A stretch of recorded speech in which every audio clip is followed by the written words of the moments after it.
औज़ुबिल्लाहिमिनश्शैतानिर्रजीम बिस्मिल्लाहिर्रहमानिर्रहीम अस्सलाम वालेकुम व्यूअर्स। उम्मीद करते हो आप सब खैरियत से होंगे। हालांकि कम से मैं भी बिल्कुल ठीक ठाक हूँ। आज एक न्यू रेसिपी के साथ आए हैं। आज हम बनाने लगे हैं आलू वाला सालन। बहुत ही मज़ेदार, बहुत आसान तरीके से बनाऊंगी। तो चलिए अपनी वीडियो स्टार्ट करते हैं। पतीले में तकरीबन मैंने एक अदद मैंने साइज़ का प्याज ले लिया था, उसको बारीक बारीक चॉप कर लिया है और हाफ कप सरसों का ऑयल डाल दिया है। प्याज को ब्राउन करेंगे और तब तक प्याज का कलर लाइट ब्राउन स्टार्ट हो गया है। अब मैं इसमें 1 चम्मच भर के लहसुन का पेस्ट डाल दूँगी। लहसुन का पेस्ट जो है वो मैं फ्रेश इस्तेमाल कर रही हूँ। पेस्ट डालने के बाद दोबारा से मैं इसको मिक्स करूँगी और लहसुन और प्याज को डार्क ब्राउन होने तक हम इसका वेट करेंगे। जब तक इसका कलर चेंज नहीं हो रहा। जी, तो इसका कलर चेंज हो गया और साथ ही मैंने थोड़ा-सा पानी शामिल कर दिया था कि प्याज जो है वो सॉफ्ट हो जाए। अच्छी तरह से दोनों का कलर चेंज हो गया है। अब मैं इसमें कुछ मसाले शामिल कर देती हूँ। 1 चम्मच भर के लाल मिर्च का पाउडर डाल दूँगी। अपने टेस्ट के बराबर मैं इसमें नमक शामिल करूँगी। नमक आप कम और ज़्यादा कर सकते हैं। आधे चम्मच हल्दी, 1 चम्मच भर के मैं इसमें धनिया पाउडर शामिल करूँगी। ये तमाम मसाले डालने के बाद अच्छी तरह से आपने इसको मिक्स कर लेना है। चूल्हे की फ्लेम जब आपने मसाले डालने हैं तो बिल्कुल स्लो कर देनी है।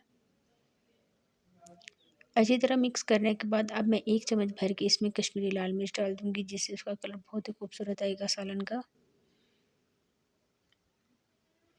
जी, तो ये डालने के बाद दोबारा से मैं इसको मिक्स करूँगी और साथ-साथ प्याज का कलर जो है वो और ब्राउन हो रहा था। मुझे प्याज का कलर अब जो आलू का सालन है उसमें थोड़ा-सा डार्क चाहिए।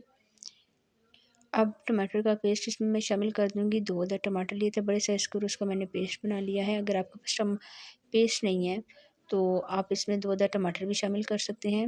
ये डालने के बाद आपने अच्छी तरह से इसको मिक्स करना है और चूल्हे की फ्लेम को नॉर्मल करके इसका वेट करना है कि मसाले की अच्छी तरह से भुनाई हो जाए और ऑयल ऊपर आना स्टार्ट हो जाए। जी, तो ये देखिए कितना ज़बरदस्त मसाला तैयार हो गया है।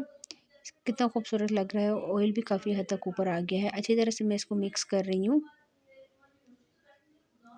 जी, तो मिक्स करने के बाद अब हम इसमें शामिल कर देंगे आलू। आलू जो है वो तकरीबन आधा किलो मैंने लिए थे और आधा किलो आलू लेके मैंने अच्छी तरह से उनके ऊपर से जो छिलका है वो उनको उतार कर बड़े पीसेस में काट के इसको अच्छी तरह से धो लिया है। आलू डालने के बाद दोबारा से अब आपने इसकी भुनाई करनी है।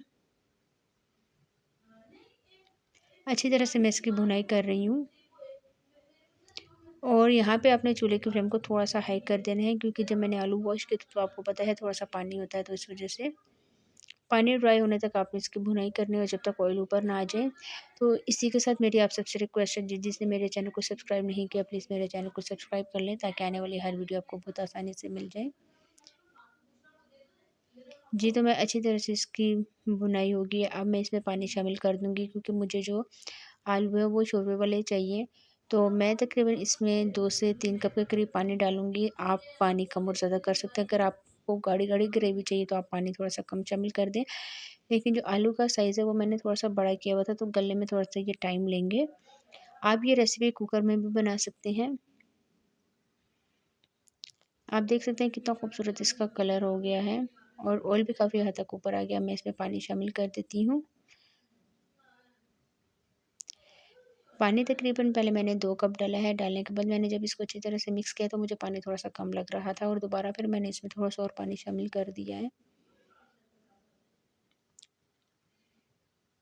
ये मैं थोड़ा-सा और पानी डाल दूँगी, 1 कप के करीब और पानी डालूँगी और बिल्कुल चूल्हे की फ्लेम को स्लो करके इसको पकने के लिए रख दूँगी। तकरीबन 15 से 20 मिनट लगते हैं या 25 मिनट लगते हैं।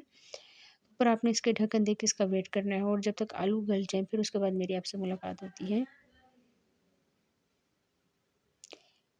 जी, तो तकरीबन 25 मिनट गुज़र गए और जब मैंने चेक किया तो हमारे जो आलू है वो बिल्कुल अच्छी तरह से गल गए थे और जो शोरबा है वो गाढ़ा-गाढ़ा तैयार हो गया था। मुझे इस तरह का चाहिए। तो यहाँ पे मैंने चूल्हे की फ्लेम को ऑफ़ कर दिया है और अब मैं एंड में गरम मसाला डाल दूँगी। 1 चम्मच भर के पिसा हुआ गरम मसाला मेरे पास पड़ा हुआ है, वो इसमें शामिल करेंगे। एंड में डालने से इसका टेस्ट बहुत ही अच्छा आता है। और मैं अब इसको मिक्स कर रही हूँ। यहाँ चूल्हे की फ्लेम को मैंने ऑफ़ कर दिया है। अब इसको मैं प्लेट में सर्व करूँगी। सर्व करके आपको फिर मैं फाइनल लुक दिखाती हूँ कि आज की हमारी रेसिपी कैसी लग रही है। जी, तो हमारी रेसिपी बिल्कुल हो गई है तैयार। एंड में थोड़ा-सा हरा धनिया मैं डाल दूँगी खूबसूरती बढ़ाने के लिए उम्मीद करती हूँ कि आज की ये रेसिपी आपको बहुत पसंद आई होगी। पसंद आए तो प्लीज़ मेरे चैनल को लाइक और सब्सक्राइब कर लें। आज के लिए इतना ही। इंशाल्लाह नेक्स्ट वीडियो में आपके साथ मुलाकात होगी। तब तक के लिए मुझे दीजिए इजाज़त। दुआ में याद रखिएगा।